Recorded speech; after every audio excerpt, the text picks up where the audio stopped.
আমার প্রেম তো ছবির গল্পের মতো। আমার প্রেম ছিল, তারপর আমি আমার ওয়াইফ, আমার শ্বশুররা দিতে রাজি হয় নাই। তারপর আমি আমার ফ্রেন্ডকে নিয়ে, আমার ওয়াইফকে নিয়ে আসছি। এসে সোহেল চৌধুরীর বাসায় বসে বিয়ে করেছি। তারপর বিয়ে করার পর আব্বা লোক পাঠিয়ে ধরে আনলো আমাকে। ধরে আনার পর বাসায় হাওমা, ওই পক্ষ এই পক্ষ। তারপরে একটা সময় সেটেল তখন কি হয়ে গেছি। দ্বিতীয় আপা ছিল? দিতি ছিল, দিতি ছিল, সোহেল ছিল। দিদির বাসাতে, তখন দিদি বাসায় ছিল, সোহেল ছিল না।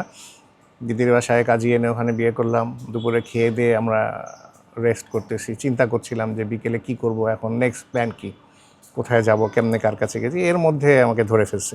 আমার তো দুটো মেয়ে, এদের বিয়ে হয়ে গেছে। ওরা তো এখন ওই লাইনার আসলে এখন আসার স্কোপ নাই।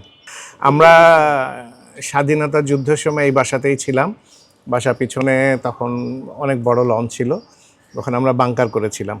বাংকারের মধ্যে এখানে থাকতাম। এখানে আমাদের গলা সমান ঘাস ছিল পুরা মাঠে। পিছন দিকে আমরা বাংকার করে রাত্রেবেলা থাকতাম, অন্ধকার করে। কুকুর টুকুর ছিল, কুকুরগুলো নিয়ে আমরা ওখানে বাংকারের মধ্যে থাকতাম। আমার মনে আছে এই সামনে বাসাগুলো ছিল না, যখন ওই যে সায়েন্স স্কুলের না তো বাংলা মোটরের সামনে বম্বিং হয়েছিল প্লেন থেকে, আমরা এখান থেকে দেখেছিলাম, বম্বিং দেখেছিলাম।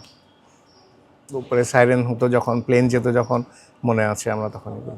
ইন্ডাস্ট্রি আগাচ্ছে, এটা সত্যি কথা। আমাদের আগের যে স্ট্যান্ডার্ড ছিল, আগে যেভাবে আমরা ছবি বানাতাম, আপনি ফটোগ্রাফি বলেন, সাউন্ড বলেন, ডিরেকশন বলেন, ছবি মেকিং বলেন, সব কিছুই কিন্তু আগাচ্ছে।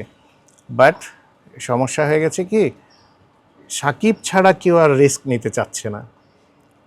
এবং এটাও ঠিক যে সাকিব ছাড়া কেউ চলছেও না। এইটা যদি আমরা ওভারকাম করতে পারি, দেন আরও 2-4টা হিরো যদি চলতো, একসাথে চলতো, ওদের ছবিগুলো চলতো, আমাদের ইন্ডাস্ট্রি কিন্তু এই মুহূর্তেই দাঁড়িয়ে যেত। সব সময়ই সত্যি কথা, সত্যি কথাই বলি। আমি কাউকে হিসাব করে চলি না, এখনও না, মানে কখনোই না। আমি আগেও অনেক কথা বলেও, ওই যে এরকম বলে আমার ধরে লোকজন, তারপরে আপনি এটা কেন বললেন, ওইটা কেন বললেন। আমার যেটা সত্যি কথা, সত্যি কথা, সাকিব একটা সময় অনেক কষ্ট করেছে, সত্যি কথা। তার বিগিনিংটা অনেক কষ্টের ছিল। ওই ইতিহাসটা অনেকে জানে না, অনেকে বলেও না। এমনও হয়েছে যে ওই যে ইউনিটের ওই মালের গাড়ির মধ্যে করেও শুটিং স্পটে গেছে। তো সে যদি এখন এই পজিশানে এসে সে যদি তার স্ট্যান্ডার্ড মেনটেন করার জন্য করে, এটা তো দোষের কিছু নাই। আর সে তো কাজ করে এসেছে, প্রমাণ করে এসেছে। আর এমন তো না যে না, আমরা তো চোখের সামনেই দেখতেছি যে ওর ছবি চলতেছে। বাংলা ছবি যারা ইদানিং, যারা মনে করেন একটা হাই সোসাইটি বলি আমরা যাদেরকে, ওরা বাংলা ছবি বললে নাক সিটকাতো। বাংলা ছবির হিরো মানে কি একটা, তারাই এখন সাকিবের সাথে হাত মেলানোর জন্য দাঁড়িয়ে থাকে।